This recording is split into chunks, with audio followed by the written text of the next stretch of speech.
The Whispering Cave of Dhankuta, Chapter 1. Arrival in Dhankuta, Arpan Karki had always been drawn to places shrouded in mystery. As a freelance journalist working for an investigative magazine in Kathmandu, he sought out stories that others ignored. When he first heard about the strange disappearances in Dhankuta, he knew this was the kind of case he couldn't walk away from. Dhankuta was a picturesque hill town in eastern Nepal, known for its terraced tea gardens, rhododendron forests, and the glistening Tamar River. The air was fresh, carrying the scent of damp earth and pine, and the town itself felt like something out of a forgotten time, with narrow stone-paved streets lined by old wooden houses.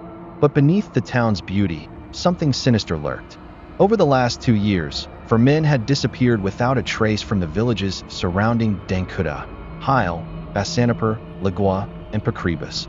No bodies, no ransom calls, no signs of struggle. The police dismissed them as runaways, but the locals knew better.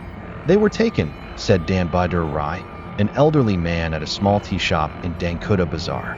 His wrinkled hands trembled as he spoke. "It's the forest. There's something in the forest." Arpan took a sip of his sweet, milky tea. "What do you mean?" Dan Bahadur leaned in, his voice barely above a whisper. "They say it starts with a whisper in the night. If you hear it, it calls you, and you never come back." A chill ran down Arpan's spine, but he kept his expression neutral. Superstitions like these were common in remote parts of Nepal. Still, the fear in the man's eyes was real. Chapter 2. The Missing Brother. The next day, Arpan traveled to Pakribas, a village west of Dhankuta, to meet Bimala Limbu, the sister of one of the missing men. Pakribas was a quiet settlement with stone houses, prayer flags fluttering in the wind, and a thick mist that rolled over the hills in the early mornings. Bimala lived in a modest wooden house with a tin roof. She welcomed Arpan with a solemn expression, leading him to a dimly lit room filled with framed pictures of her brother, Suman Limbu, who had vanished a year ago. "He was last seen near the old Siddhakali temple," she said, handing Arpan a faded photograph of Suman. "He told me he was going to explore a cave behind the temple, but he never came back." Siddhakali Temple, perched on a forested ridge outside Dhankuta, was one of the region's oldest shrines, dedicated to goddess Kali. It was said to have been built centuries ago by wandering saints. "Did anyone search for him?" Arpan asked. "The police did, but they found nothing," Bimala said. Her voice was tight with emotion. "A few villagers went too, but they came back terrified. They heard whispers." That was the second time Arpan had heard about the whispering voice. Chapter 3. Into the forest. Determined to find the truth, Arpan set out for the Siddhakali temple at dusk. The path was rough, winding through thick oak and pine forest where the setting sun barely reached the ground.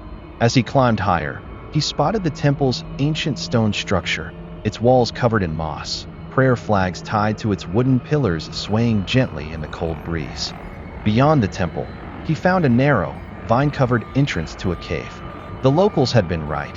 It was well hidden, and if Suman had gone in alone, it would have been easy to get lost. Taking a deep breath, Arpan stepped inside. The air was thick with the scent of damp earth, moss, and something rotten. His phone flashlight barely pierced the darkness as he moved forward, carefully stepping over jagged rocks. The deeper he went, the more oppressive the silence became. Then, his foot struck something hard. He looked down. A human skull.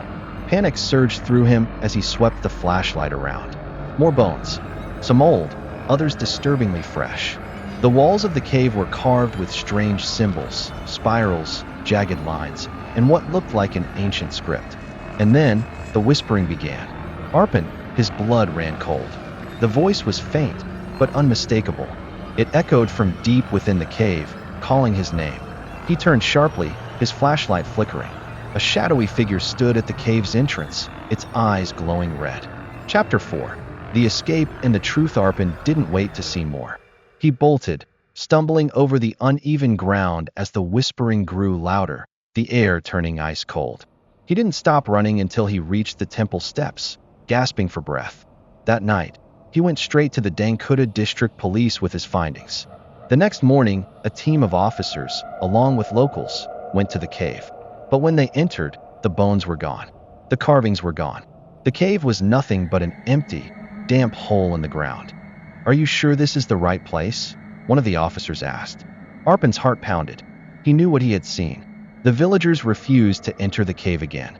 It doesn't want to be found, an old woman muttered, and it doesn't like outsiders. That evening, as Arpan packed his bags in his Dhankuta guest house, he tried to convince himself it had all been his imagination. Then, just as he zipped up his backpack, the room grew unnaturally cold. And he heard it again, right outside his window. Arpan. Part 2 coming soon. Please like and subscribe for more videos.